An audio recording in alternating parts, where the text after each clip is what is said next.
question. Her constituency is indeed a hotbed for innovation. The honourable member will be delighted to know that Health Take Care One has benefited from a range of government support today. This includes Innovate UK grant awarded to the company only recently. We now come to questions, Deputy Prime Minister. Mic'd up. Question number 1, please, Mr. Speaker. Deputy Prime Minister. Thank you, Mr. Speaker. I've been asked to reply as my right honourable friend, the Prime Minister, is attending the NATO summit in The Hague. At this time of international volatility, we are working with our allies to de-escalate the tensions in the Middle East and to ensure the conflict does not intensify further.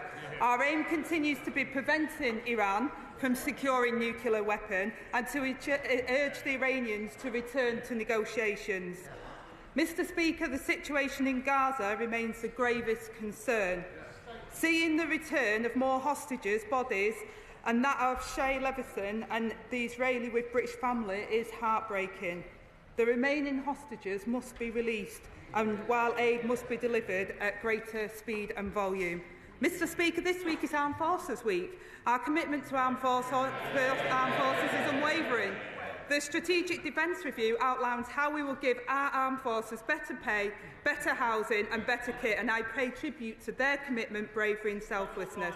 Mr. Speaker, this morning I had meetings with ministerial colleagues and others, and in addition to my duties in the House, I shall have further such meetings later today. Mic'd up.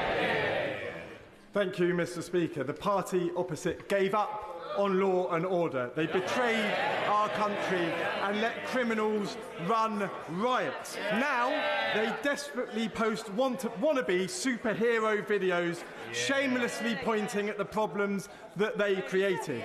But last week, Mr. Speaker, they had the chance to put it right. And what did they do? They voted against tough action on knife crime, on antisocial behaviour and on violence against women and girls. Does the Deputy Prime Minister agree that they should hang their heads in shame for failing to protect our streets? Order. Spoke to government responsibilities, not the opposition. Let's come to Mel Stride. Thank you, Mr. Speaker. Mr. Speaker, it is a pleasure to stand opposite the Right Honourable Lady. Despite what many may think, we have a great deal in common, not least that we both viscerally disagree with the Chancellor's tax policies. And it is great to see the Right Honourable Lady standing in temporarily for the Prime Minister for the second week running. Although I know there are many sitting behind her who wish this was a permanent arrangement. Indeed, Mr. Speaker, you will find many of their names amongst the 122 who have signed up to oppose the government's welfare bill. They say that the bill is dangerously rushed and ill thought through. So can the Right Honourable Lady explain why she thinks that she is right and 122 of her own colleagues are wrong? Deputy Prime Minister. Well, first of all, Mr. Speaker, it's nice to face the latest wannabe at your dispatch box. I'll tell the Right Honourable member why we're pressing ahead with our reforms, and that is because we're investing £1 billion into tailored employment support, a right to try to help more people back into work, and ending reassessments for the most severely disabled who will never be able to work. Mr. Speaker, we won't walk away and stand by and abandon millions of people trapped in the failing system, left behind by him and his colleagues. Stride. Well, Mr. Speaker, the Right Honourable Lady completely sidestepped my question. She can't even defend her own government's policy. Can she at least assure the House that the vote on Tuesday will actually go ahead? Deputy Prime Minister. Mr. Speaker, I don't know if he sort of listened to what I said because I was reading off the script, but what I can tell him, and I don't need the script, we will go ahead on Tuesday. Well, there you have it, Mr. Speaker. There will be a vote in this House on Tuesday on the welfare bill, although many on the backbenches could be forgiven for thinking they've heard this before with the winter fuel payment, where they were marched up the hill, and we all know where that story ended. But, Mr. Speaker, on this side of the House, we are absolutely clear. We will help her to get their bill through if they can commit to actually reducing the welfare bill and getting people off benefits and into work. Can the right honourable lady make that commitment right now? Yes or no? Well, if ever we needed a reminder of the party opposite having no shames, it's their demands for this bill, Mr Speaker. He demands a programme to help people into work, exactly what this bill does. After he left 1 in 8 young people out of the economy, he demands no new taxes from the party that raised taxes to record levels, and he demands further welfare savings, Mr Speaker, from the man who was in charge as the welfare bill absolutely ballooned. They say cut welfare bill, they failed. They say cut people in work, they failed. They say no tax increases, they failed. That's right. Mr Speaker, I'm afraid the right honourable lady has clearly not read her own legislation. The bill will see the number of people on welfare rising for every single year going forward. There is no commitment from the right honourable lady to cut the number of people on welfare. And even if they manage to deliver these reforms, almost every respected economist now says tax rises are all but inevitable in the autumn. But after the budget, Mr Speaker, the Chancellor said, and I quote, "I'm not coming back for more taxes." Mr Speaker, British businesses have been hit again and again by Labour's economic mismanagement. They are desperate for certainty. So can the right honourable lady give them that certainty now and repeat to the House the Chancellor's promise not to raise taxes at the budget? Deputy Prime Minister. Well, Mr Speaker, this is a bit rich. Unbelievable. Inflation above 11%. The biggest tax rises by their party. I take no lectures. And on this issue in particular, Mr Speaker, they can't make their minds up. First they said our reforms were taking too long, then they say they were rushed, then their front bench said our measures were too tough, and now they say they need to be tougher. No plan, no idea. I wonder why their party was left in such a mess. Mr Speaker, the whole House will have heard that the right honourable lady did not repeat the Chancellor's promise not to raise taxes. And Britain's businesses have today been put on notice. Tax rises are coming. Specifically, in her own area, despite Labour's promises to freeze council tax, the IFS says that the spending review will mean the biggest council tax increases in a generation, a £7 billion tax rise. And yet the Chancellor and the Prime Minister have repeatedly claimed that the government will not raise taxes on working people. So can I ask the right honourable lady, why doesn't she think that council tax is paid by working people?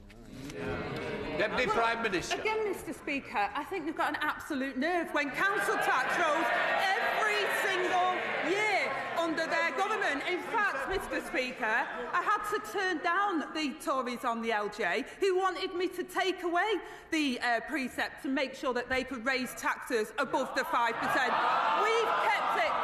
We've kept it there, Mr Speaker, while delivering money for local government where they had austerity, put taxes up and ruined the British economy. Well, Mr Speaker, when you cut out the blather, isn't the reality that this Labour government has condemned us to higher taxes, more debt, fewer jobs, more pain for businesses right up and down our country? Borrowing up, unemployment up, inflation up.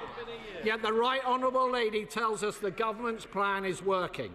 It's not just me who isn't convinced, Mr Speaker. The people behind her are not convinced either. And neither are the public. In fact, Mr Speaker, I'm not even sure if the right honourable lady herself is convinced.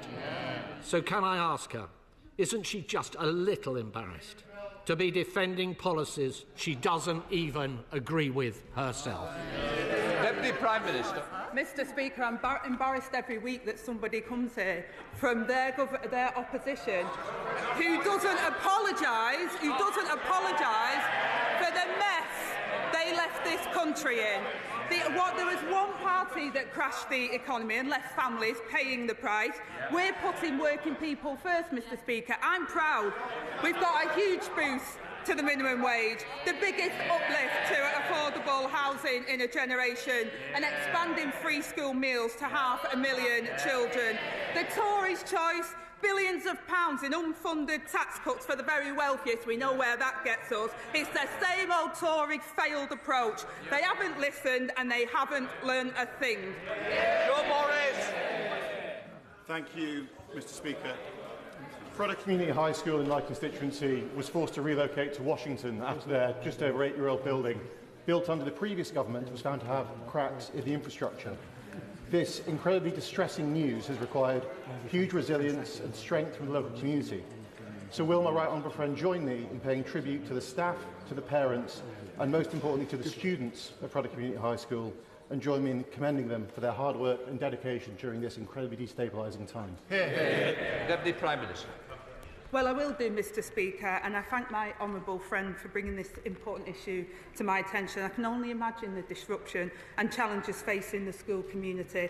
One of the shameful legacies of the party opposite was to leave schools across our country literally crumbling. We're fixing that with £20 billion of investment in school rebuildings programme over the next decade to rebuild over 750 schools, Mr Speaker, and I know the Minister for Early Education would be happy to meet with him to discuss. Deputy Leader of the Liberal Democrats, Stacey Cooper. Thank you, Mr Speaker. And may I start by associating myself and my party with the remarks of the Deputy Prime Minister in calling for de-escalation in the Middle East, for the release of hostages and for the urgent aid to get into Gaza.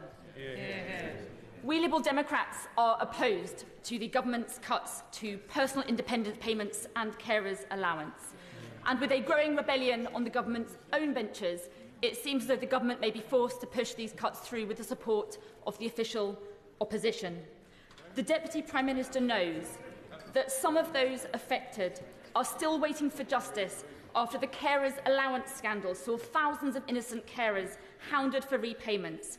So can the Deputy Prime Minister give a cast-iron guarantee that if these cuts are pursued, that at the very least, not a single person will lose a penny until the carers' allowance scandal review has been completed and the recommendations implemented?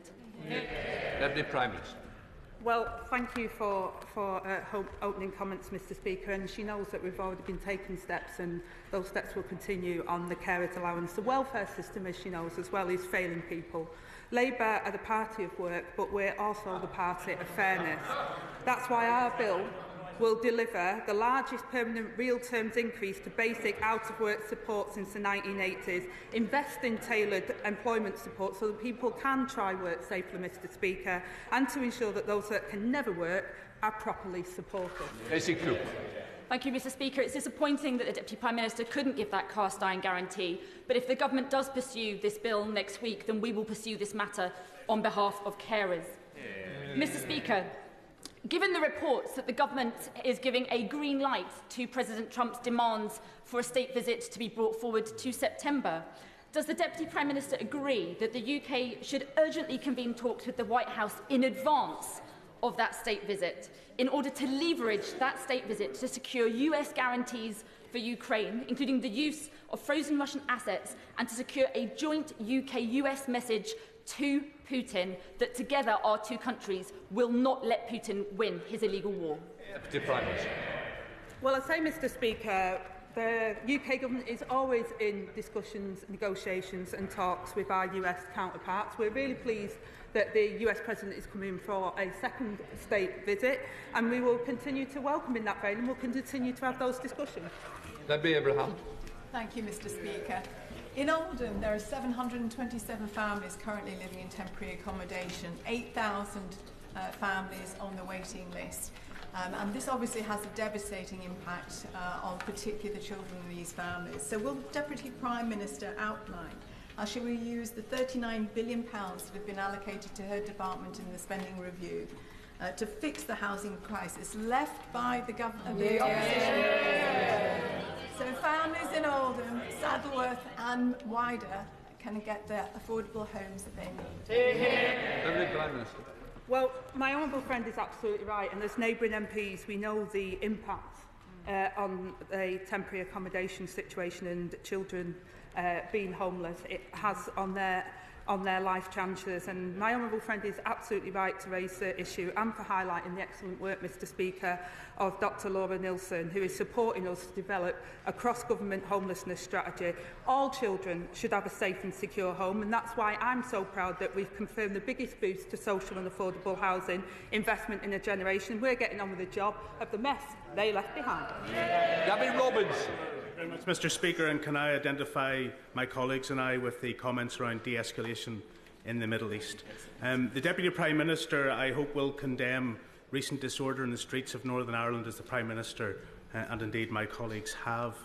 Does she accept that the Windsor Framework, though sold to this House as an issue for trade, is fundamentally impacting the ability of this sovereign Parliament to legislate on a UK-wide basis on the matters of immigration?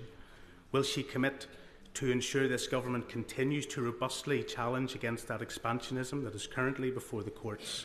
And if not, will she legislate to ensure that we as a country can control our own borders?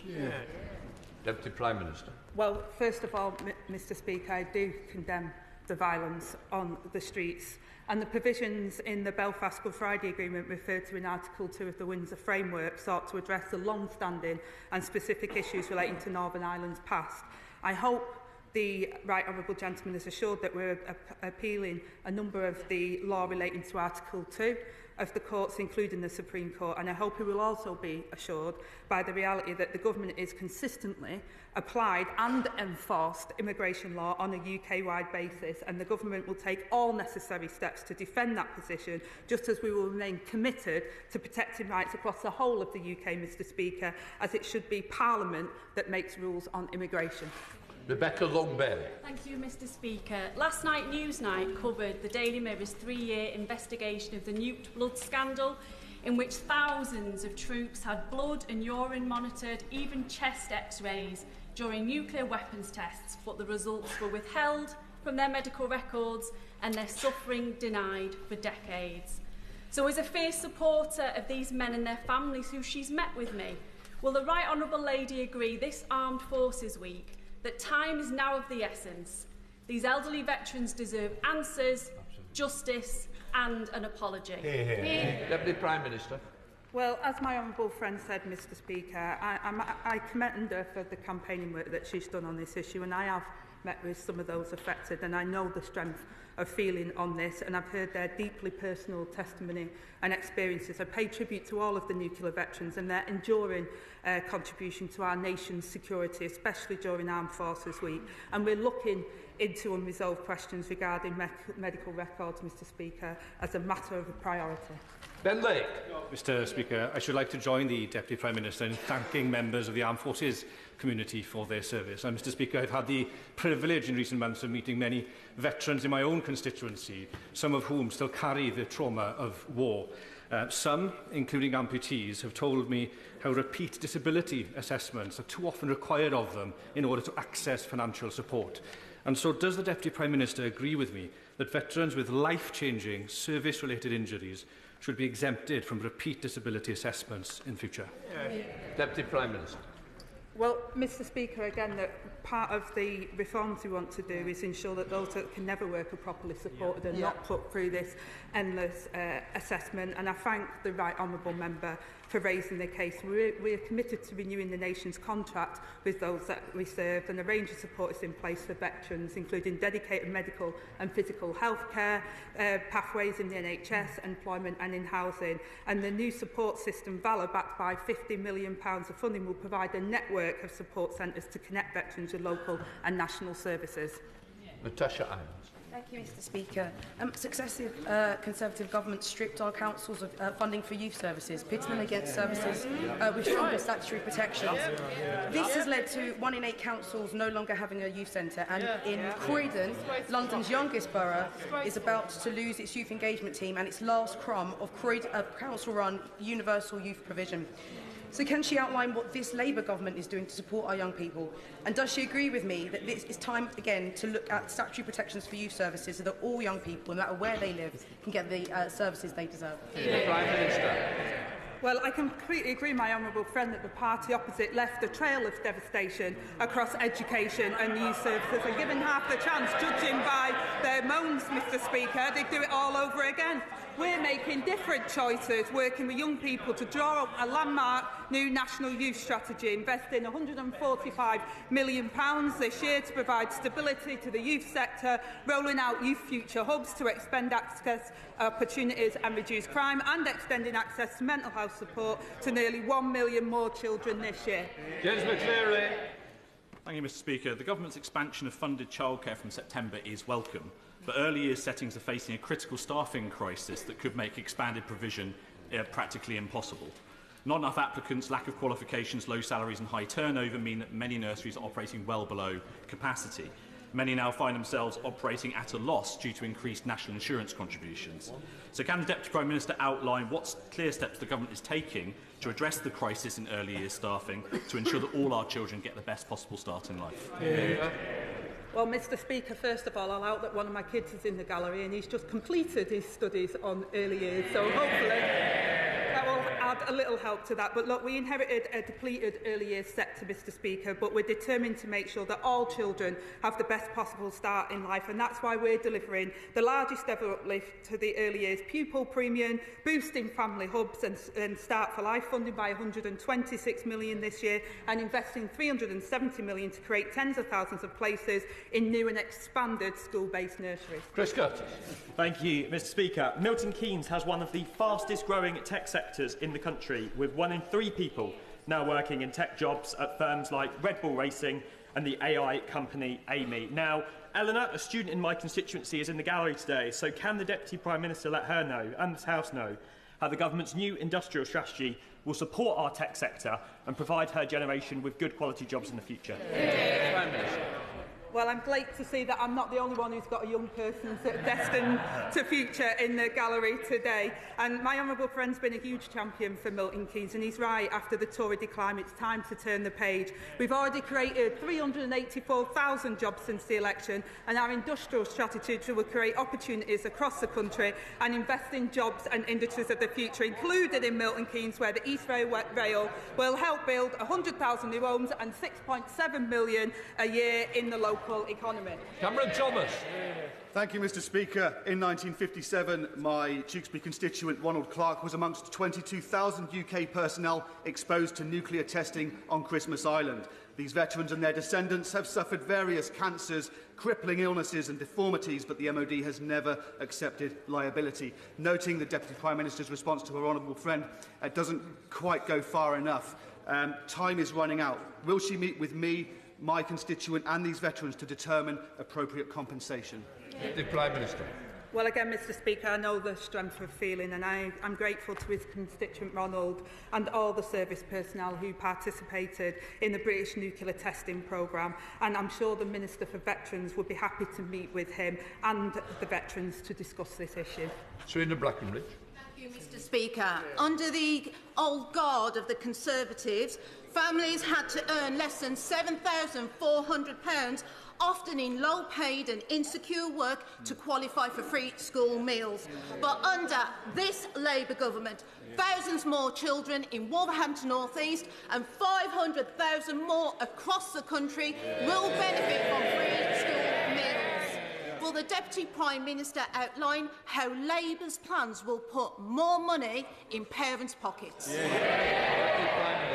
Well, Mr Speaker, we're determined to tackle child poverty, which rose catastrophically under the last government, and that's why we're expanding access to free school meals to more than 500,000 children. This will lift 100,000 of the poorest children out of poverty and put £500 back into parents' pockets. This comes on top of 750 free breakfast clubs worth £450 a year to parents, and a historic uplift in the national minimum wage worth up to £2,500 to the lowest paid workers. Snowden. given the Right Honourable Lady appears to be enjoying spending yet another week practising to be Prime Minister, maybe she can give us her view on who she would get rid of in the up-and-coming reshuffle. Would it be the Chancellor for killing economic growth? Would it be the Work and Pensions Secretary for the botched handling of the welfare bill and the winter fuel cuts? Would it be the Environment Secretary for trying to destroy British family farms? Would it be the Foreign Secretary for giving away British sovereign territory and paying billions to rent it back? Or given the Prime Minister is now polling as having the most unpopular first year in modern British political history, would she do herself and the country a favour and tell him to show himself the door?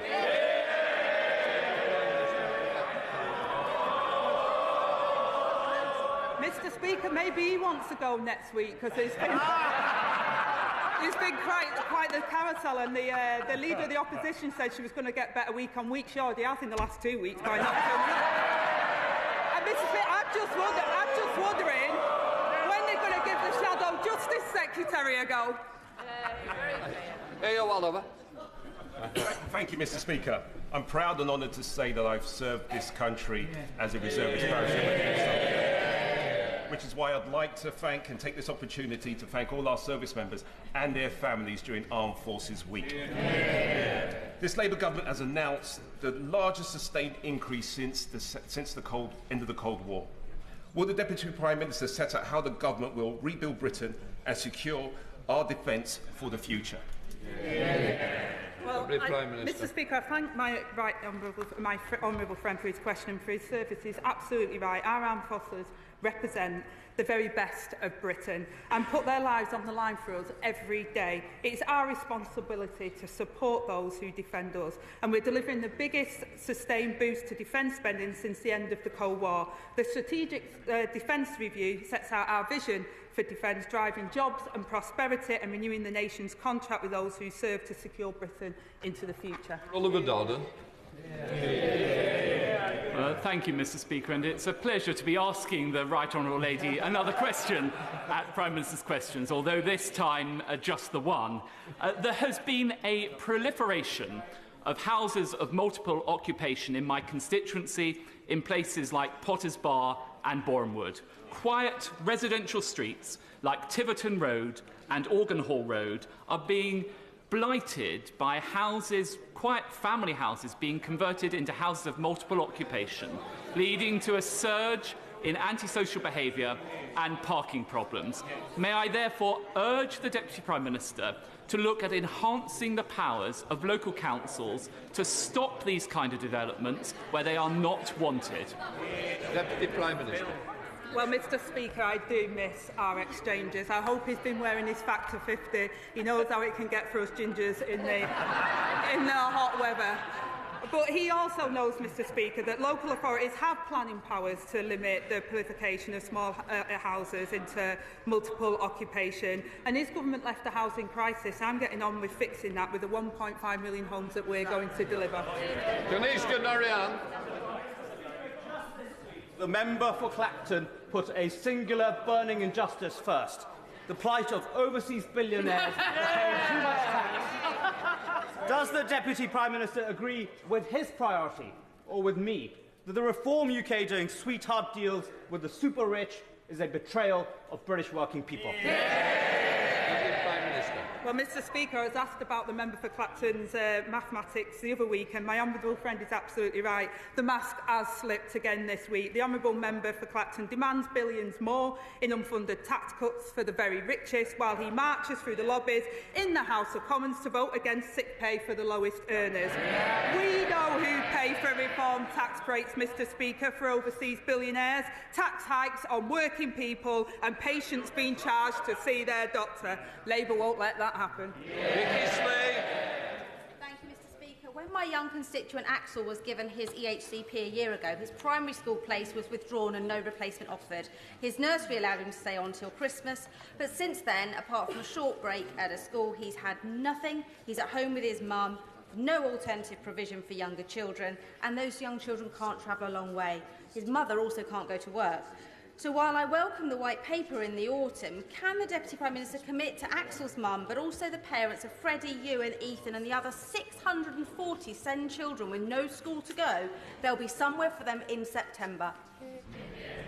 Deputy Prime Minister. Well, Mr Speaker, I'm really sorry to hear about Axel and the other cases that the honourable member mentioned. Those with special educational needs do deserve proper support and shouldn't be left at home. We're determined to fix the SEND system and support children before issues escalate to this type of crisis point. We're investing £3.4 billion this year to deploy specialist teams across early years and primary school settings, helping to identify and respond to speech and language needs, particularly for children with SEND. And we'll set out our full plans, Mr Speaker, to the reform of SEND this autumn, including support for early years. Foodie. You, Mr Speaker. Growth needs to be delivered and felt in all parts of the country, and the infrastructure strategy, changes to the Green Book and the £1.8 billion secured for the North East are a clear demonstration of our commitment to that. In my area, Moor Farm Roundabout is blocking growth and is causing misery for people locally. Does the Deputy Prime Minister agree with me that improving infrastructure in the north, like at Moor Farm, will show how we are investing in all parts of the country? Yeah. Deputy Prime Minister. Well, she's absolutely right, Mr Speaker. The previous government didn't have a plan for areas like the North East, and I know she's been a champion regarding the Moor Farm roundabout. And this government is changing the situation by investing £15.6 billion funding for local transport projects across the country, opening up access to jobs and improving living standards, including in the North East. Neil O'Brien. Mr Speaker, Labour have invited proposals from cities to expand their boundaries, and the Mayor of Leicester wants to expand the cities to swallow up areas like Oadby, Wigston and Great Glen. But local people don't want this, and thousands of them have signed our petition against it. It's not just the higher council tax, they want to keep their own local identity. So will the Deputy Prime Minister rule out this totally unwelcome city takeover? And if she does want to press ahead with it, will she at least give us a say in a local referendum so that we can tell her again, we don't want this? Yeah. Deputy Prime Minister. Well, Mr Speaker, what they were told at the general election is they don't want you. I mean, all right then, your government. You might have slipped through. But the one thing I will say, Mr Speaker, is that the honourable member said about his own government. There's a lot of things we should have done. There's a lot of things we should do that we didn't do. And to be honest, I couldn't agree more, and we're getting on and doing it. In Armed Forces Week, will the Deputy Prime Minister join with me in paying tribute to my former colleagues at RAF Bryce Norton? Yeah. I know she will share my horror that some on the opposition benches responded to that appalling attack on that base, not by recognising the consequences of 14 years of Conservative underinvestment in our defence, but by personally smearing one of our brave members of the Royal Air Force. Shame! Does she agree with me and my honourable and gallant friend from North East Derbyshire that this Labour government will always support our armed forces, and that those shameful comments of deputy reform bring disgrace upon him and his party? Well, Mr Speaker, my honourable and gallant friend speaks with great authenticity and authority on this matter. And the attack on the RAF Bryce Norton was disgraceful. But what was even more disgraceful is reform blaming the commanding officer, an accomplished woman who has served her country, rather than the criminals that were responsible. That's not leadership, Mr Speaker, but we shouldn't expect anything better from the party of the Putin apologists.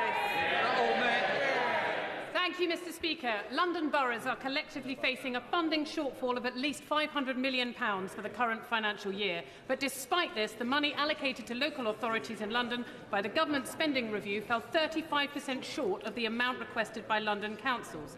Now, under the government's planned changes to local authority funding, the two councils in my constituency, Richmond and Kingston, are set to lose out even more while the cost of funding local services continues to rise.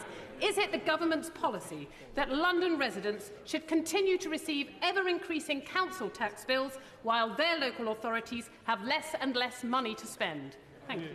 Deputy Prime Minister. Well, Mr Speaker, what I would say is that we're fixing the foundations of local government after 14 years of austerity that was inflicted with the aiding and abetting of her party on local government. In the past, we're putting record funding into local government and multi-year settlements to help them. We're helping local government where they ruined it.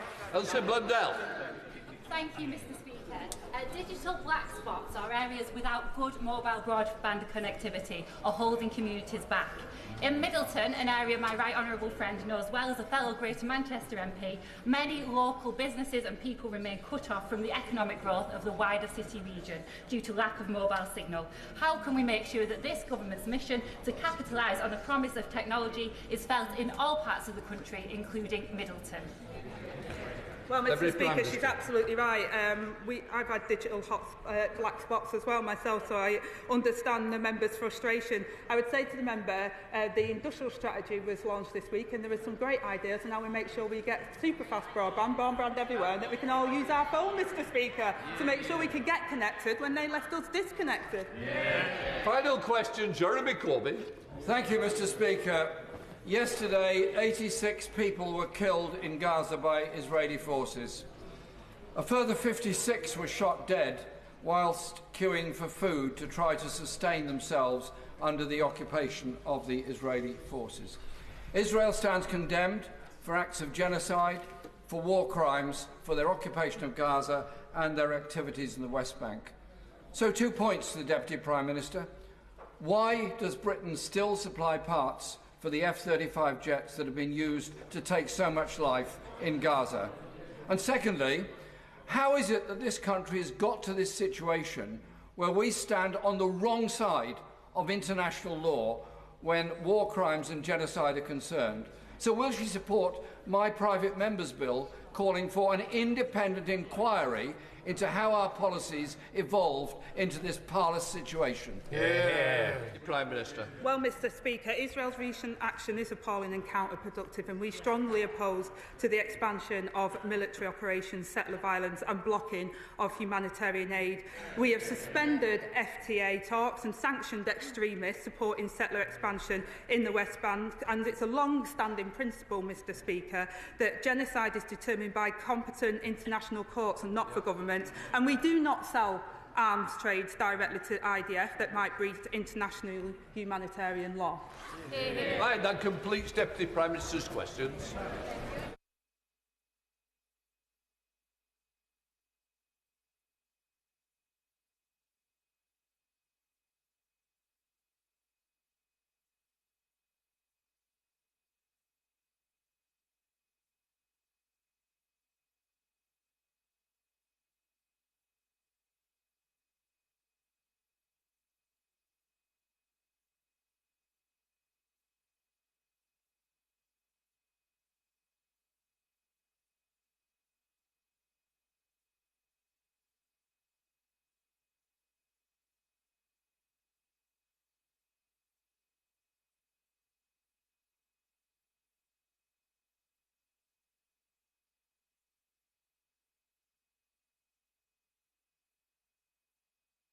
Right, we now come to the urgent question. Shadow Secretary of State, James Cartledge. Thank you, Mr Speaker. To ask